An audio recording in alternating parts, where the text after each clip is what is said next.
ख्रिस्तामध्ये माझ्या प्रिय भाविकांनो, आज प्रभू येशू ख्रिस्त जो स्वर्गातून उतरलेली जिवंत भाकर आहे, जो प्रारंभी शब्द होता आणि जो देह बनून आपणासाठी या भूतलावरती अवतरला, तो प्रभू येशू ख्रिस्त आज परत एकदा आपल्या सर्वांना आमंत्रण करत आहे. कशाला आमंत्रित करत आहे? तर त्याच्यावरती विश्वास ठेवण्यासाठी, त्याच्या शब्दावरती विश्वास ठेवण्यासाठी आणि जी जिवंत भाकर बनून प्रभू येशू ख्रिस्त आपणासाठी आलेला आहे त्याला ग्रहण करण्यासाठी, त्याला आपल्या जीवनामध्ये आपला केंद्रबिंदू बनवण्यासाठी, आपलं सर्वस्व बनवण्यासाठी पाचारण करत आहे.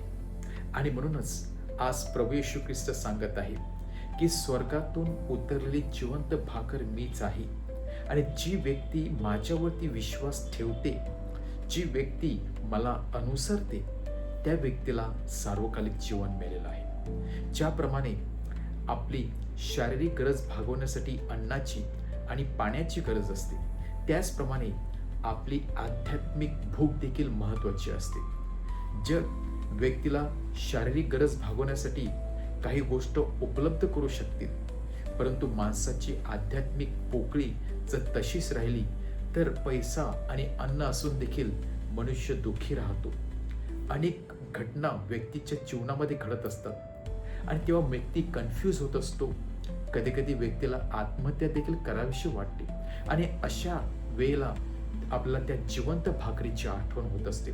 अशा वेळेला आपला प्रभू येशू ख्रिस्ताच्या वचनाची आठवण येत असते, जे वचन आपणासाठी अमृत बनून आपलं जीवनातील संकटे, दुःख बाहेर ठेवून आपल्याला नवीन जीवन जगण्यासाठी स्फूर्ती देत असते. आणि म्हणूनच प्रभू येशू ख्रिस्त सांगत आहे, जी व्यक्ती मला अनुसरते, जी व्यक्ती माझ्या वचनावरती मनन चिंतन करते आणि जी व्यक्ती माझ्या मागे येण्याचा प्रयत्न करते, त्यांना सार्वकालिक जीवन मिळालेलं आहे. आज प्रभू येशू ख्रिस्त एक सुंदर असं रहस्याचा उलगडा करून आपणा सर्वांना जणू काही आमंत्रित करत आहे की माझ्या जवळ या, माझ्या वचनावरती विश्वास ठेवा, कारण मीच उत्तम भाकर आहे.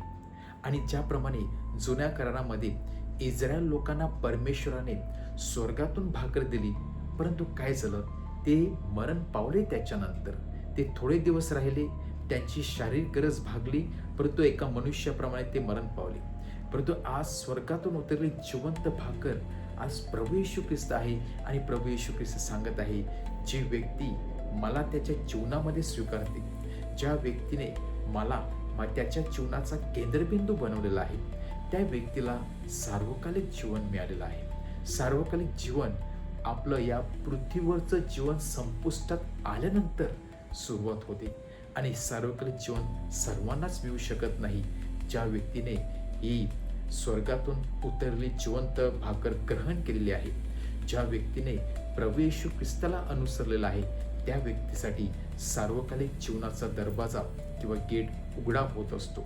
आणि म्हणूनच आपण पापी असताना देखील आपल्या सर्वांचं पोषण व्हावं, आपल्या सर्वांना चांगलं मानसिक आणि आध्यात्मिक आरोग्य लाभावं, आपल्या सर्वांसाठी सार्वकालिक जीवनाचा दरवाजा उघडा व्हावा, यासाठी प्रभू येशू ख्रिस्त या भूतलावरती आला, सर्वांसाठी आला. मग तो पापी असू द्या किंवा निष्पापी असू द्या, चांगला व्यक्ती असू द्या, वाईट व्यक्ती असू द्या, प्रभू येशू ख्रिस्त भाकर बनून सर्वांसाठी आलेला होता.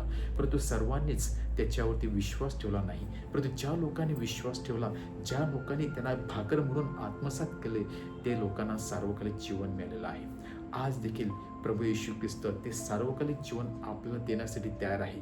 फक्त एवढंच की आपण विश्वास दाखवला पाहिजे, आपण पहिलं पाऊल उचललं पाहिजे त्या भाकरीवरती विश्वास ठेवण्यासाठी.